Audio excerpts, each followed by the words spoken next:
Organization, Juan Manuel.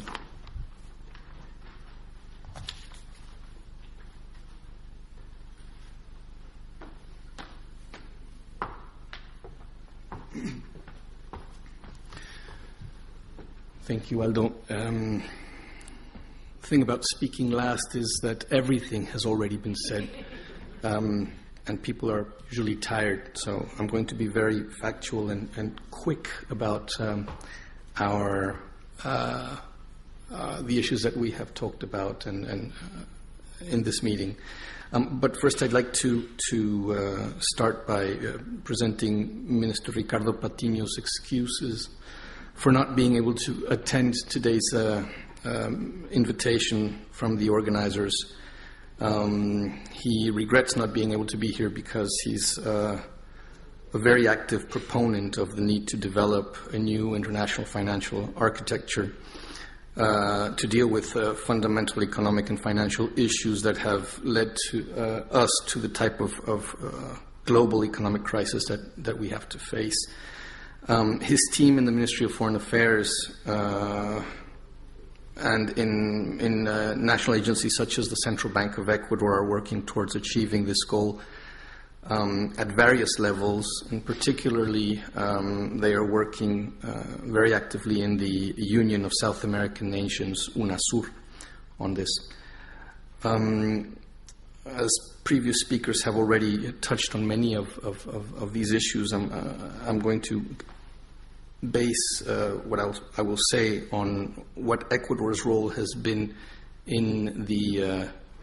CTFS, in the Committee on Trade and Financial Services of the WTO in these past months. So, in 2010, together with Argentina and South Africa, Ecuador expressed in the Committee on Trade and Financial Services of the WTO the need to address the possible impact of the international financial crisis on trade and financial services. Later, Ecuador presented its ideas on how the crisis required securing policy space for macroprudential regulation vis-à-vis the GATS provisions and members' commitments for liberalization in of their financial sectors.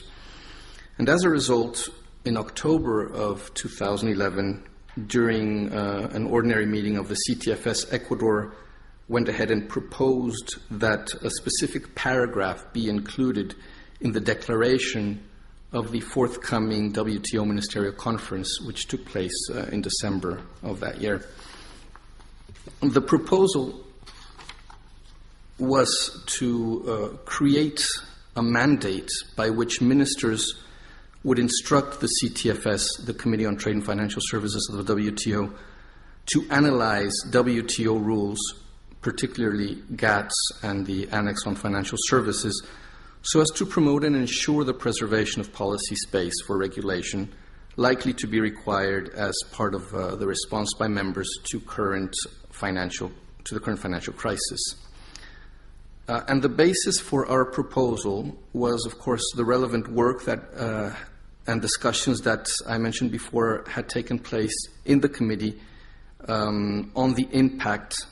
that the international financial crisis had on trade and financial services, and that as a result of this work, it became clear that countries around the world had to take broad regulatory measures to mitigate the effects of the crisis on the financial sectors in general. The committee also concluded that at the time that sufficient policy space would actually be needed to implement other measures going forward. Secondly, we based our proposal on the fact that the magnitude of the crisis had prompted organizations such as the G20, the Stiglitz Commission of the UN, to propose, and others, to propose substantial reforms with a view to ensure certainty, transparency, and strong regulatory capacity within countries. As a matter of fact, the Director General himself of the WTO expressed on various occasions the need to properly re-regulate the financial system and to introduce macroprudential reforms during the time of crisis. We also made our case for the proposal based on the conclusions of renowned academics, as well as of multilateral organizations such as UNCTAD and the Trade and Development Report, which Alfredo talked about, and which found that financial deregulation was one of the main causes of the crisis, and that re-regulation in the financial sector was a necessary condition for the restoration of public confidence in any financial system. As a result of these considerations, Ecuador argued that an essential aspect for any new or innovative regulation initiative was that the rules of international agreements to which countries adhered ensure and be compatible with the global tendency of adopting measures for financial regulation. In that scenario, we reminded the committee, the CTFS, that over 100 members of the WTO had entered into liberalization commitments in financial services under the GATS, which meant that any of those might have also undertaken commitments not to adopt certain types of regulation, as well as to allow the free flow of capital under any circumstance. In other words, for a majority of WTO members, the GATS locked in regulatory capacity to whatever existed previous to their specific commitments.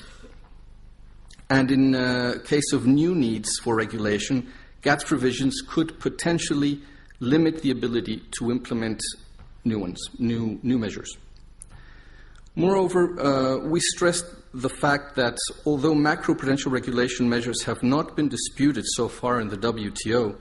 members could be apprehensive to adopt measures due to the possibility of contention or disputes arising by other members, and ultimately the right to retaliation that exists under the dispute settlement understanding of the WTO. Consequently, for us, these considerations made it inconceivable that a WTO ministerial conference, such as the one that took place in December of last year, would conclude without ministers reflecting on the work that the organization should carry out to mitigate effects of the crisis,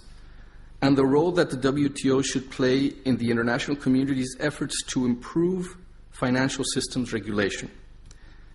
And particularly important for Ecuador, on the actions that the WTO should take to strengthen countries that have no capacity to emit reserve currencies,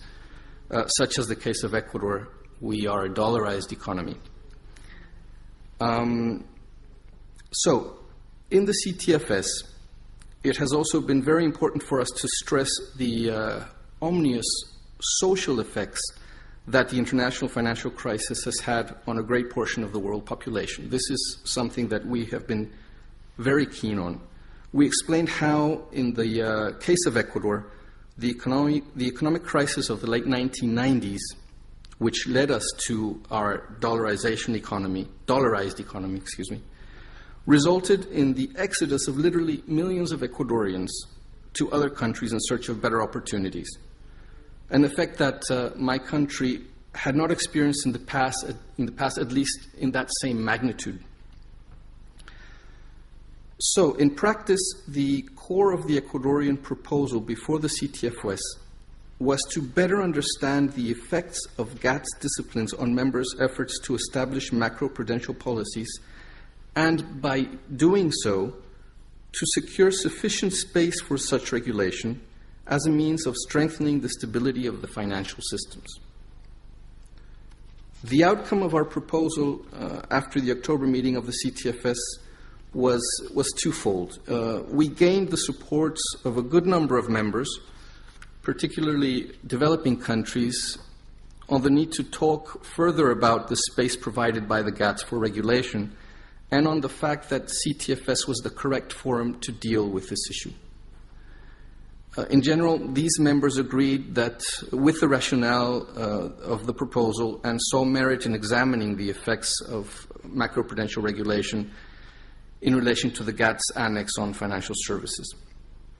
But due to the rule of consensus for decision-taking in the WTO, our proposal for elevating the issue to the ministerial level so that it would become a ministerial mandate did not go through. Another number of countries, the majority of which are developed economies, did not favor the proposal and considered that the GATS already provided for the appropriate policy space and afforded members a high level of discretion, in particular through the financial regulation carve-out provisions of the GATS. Nevertheless, some of these members as well did favor exchanging views on the experiences that some of them might have had in the past in adopting these type of regulations in the context of the financial crisis, and others saw merit also in talking about possible capacity building and in working with financial regulators to better understand how GATS commitments on financial services and financial regulations could reinforce each other. As a result of our proposal, I can say that it has not been dismissed, and rather it remains in the agenda of the CTFS for discussions during this present year. Very rapidly, to conclude where we go from here, as the mission of Ecuador to the WTO, we will continue building on the proposal through bilateral and plurilateral consultations with our other members. And we understand that this type of discussion is a very sensitive issue for some developed and developing countries alike. So there is a process of confidence building that is necessary. And that's the type of work that we have to address now. And we expect that through these consultations we will manage to structure some type of methodology that would permit the discussion of the issue in a constructive way, and which does not finger point to any specific country or to any specific type of regulation, but most importantly, which would, in the end, of course, secure a positive outcome for all members. We've had that type of success so far, and we've had one formal meeting of the CTFS this year in March, and we received the same type of support by many countries on our proposal. With that, I think many of you might be a little hungry and want to have lunch, so thank you very much.